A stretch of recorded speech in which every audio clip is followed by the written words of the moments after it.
Put that down! A certain candy. Red blood scalded this shrilling damsel. He grabbed his rom-com from her hand and put it down in a drawer. The only reason he had Vriska at his side was because they both had one thing in common at the moment: boredom. She rolled her eyes and pouted. You're no fun! She crossed her arms with a smirk highlighting her face. Yeah? Well, you come over yourself. Why didn't you expect rainbows and lollipops? He rolled his eyes and even tugged down at the stairs. She followed close behind. I came over because you're absolutely adorable. She giggled and froze.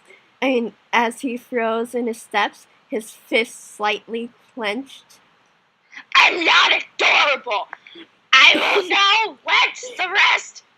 Probably throughout the rest of the time, being in the living dead, and then probably throughout death as well. He continued, his pace annoyed. Oh, Gog, why am I letting her come with me? She shrugged and sat beside him, her hands making home in her pocket. She suddenly grabbed his arm and jumped in surprise.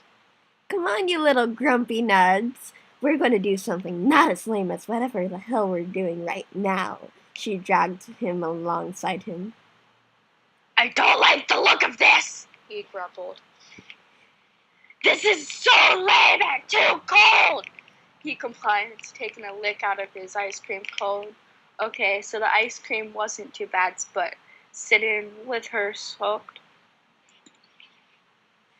Oh, come on, live a little. She smirked, leaning back. She took a lick of her own. I think I'd rather die at the moment, he retorted. She gave a frown and then pushed his ice cream back into his face as he was about to take a lick. His eyes widened and jumped at her. You're dead, Circuit!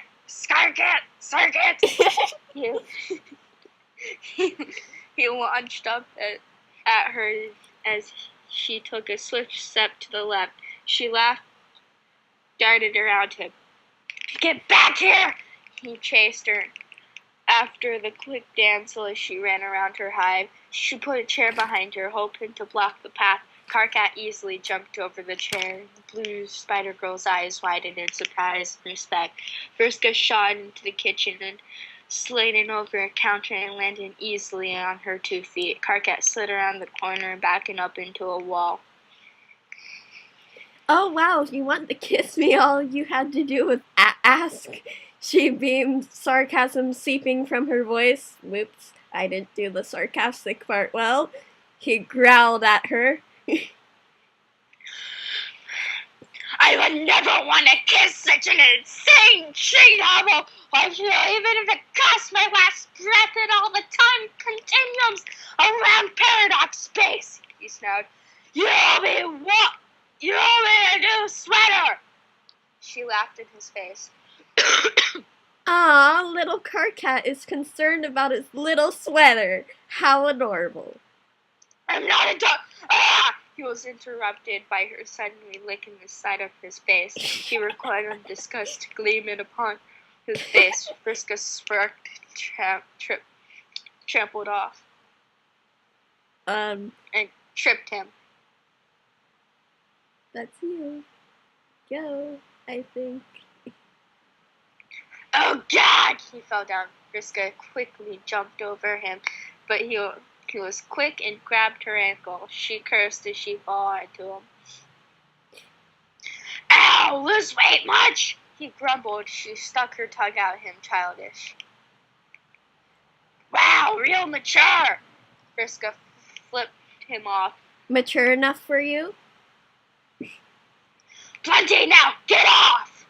He grumbled as he's never been this close to her before. Up close, she actually didn't look that bad. Going to make me? Going to bail me? Ew, no. Vriska got up and quickly brushed herself off. That's what I thought! Karkat got up and began to walk to the door. The certain blood looked at him in surprise and called out his name. Oh, wait, come on, let's watch a movie at least, she pouted.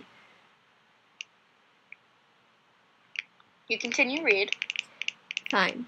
Karkat froze, considering the idea for a bit. Vriska whimpered a bit more, trying to convince him. Please! With 8 E's. Karkat sighed as she began to beg. Oh, fine, just let me at least rinse off in your bathroom, he grumbled. She gave a fake cheer. Karkat tugged down the steps of her hive, his hair still damp from the water.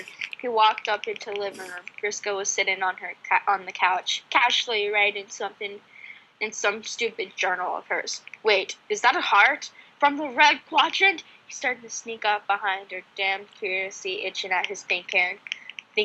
She suddenly closed it and turned to him. Hey, you look, wet, she giggled when put in the movie. I don't need your opinion on how I look! Oh, why? Because your Lucis said that you're amazing no matter what anyone says, she smirked. No, you told me to stay away from the spider bitch! You want it! Good job! Your eyes after you see her! He retorted, plopping down beside her. She scoffed and waited for the movie to come on. The opening title began to reveal on the screen. Vriska's eyes glanced at Karkat. In her opinion, he was mysterious. I wonder. I mean, I've known this little for sweeps. Okay. Nobody cares. And I still don't know what his blood color is. It's ridiculous, yet in many ways intriguing. I wonder. Well, he is handsome and all, yet he can be a jerk. But with 8 U's, he can be nice and sweet. He is brave, and not that bad of a fighter. And perfect. Wow, Vriska, what the ever hell are you thinking? I mean, whoops, I censored the wrong part. Okay, pull yourself together, Vriska mentally argued with herself. She looked back at the screen, wondering why she's letting her feelings toy with her. Vriska was no toy. She can't be broken easily like one. But maybe she was one on the inside. She felt her lids begin to get heavy. Oh, snap. You read until I say something, until it's my Fine. Karkat felt something light fall on his shoulder. He turned his head and his face suddenly met with something soft and silky. He sputtered a bit when he realized who that Imani hair belonged to. Her head slid onto his lap. He froze, not sure what to do. Vriska just silently slept. Yet she looked so peaceful. If only you were always like this, he muttered quietly to himself. The cancer troll stroked her hair gently, since he didn't want to risk waking her up to earn a slap in the face. He gave a sigh and picked up her bridal style. Oh God, why is she so light? Karkat questioned himself. He began to light. Get the pun, light. Karkat questioned himself. He began to gently carry her to her room. In her sleep, Vriska put her arms around Karkat's neck and snuggled closer to him from warmth. The crank car's red block kept her steady as he made her way to her rifle's block. I can't say that. Respite block. Website block.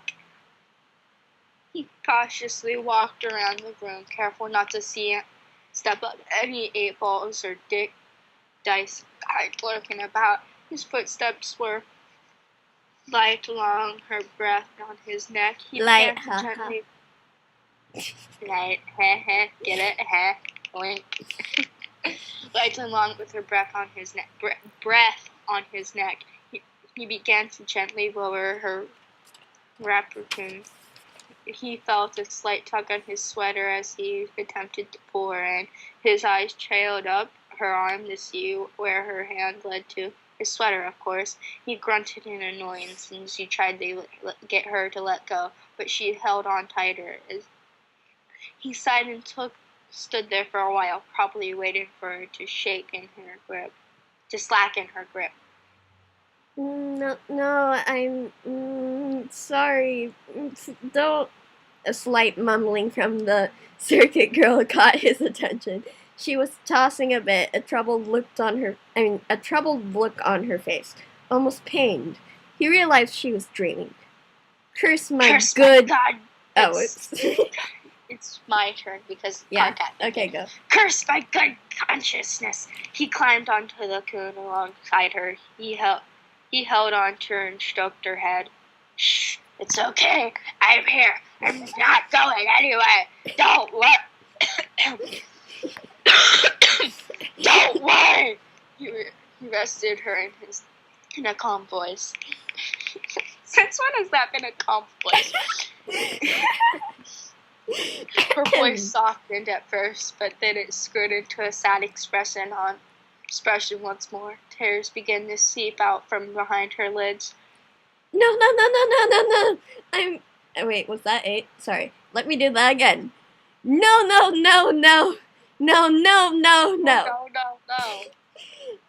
I'm sorry. Don't go, she whined in her sleep. Karkat's eyes widened as he continued to shoosh pap her. It's okay, he said, wondering what she may have been dreaming about. She whimpered. He held her into a tight embrace, whispering reassuring words into her ear. Her hair was like a soft blanket to him, and he was getting tired. Darkness blackened his vision, and his mind went unconscious. Vriska yawned and woke up to see Karkat in her coon, his sleeping face beside her. Her eyes glanced around confused. Suddenly she remembered the other night.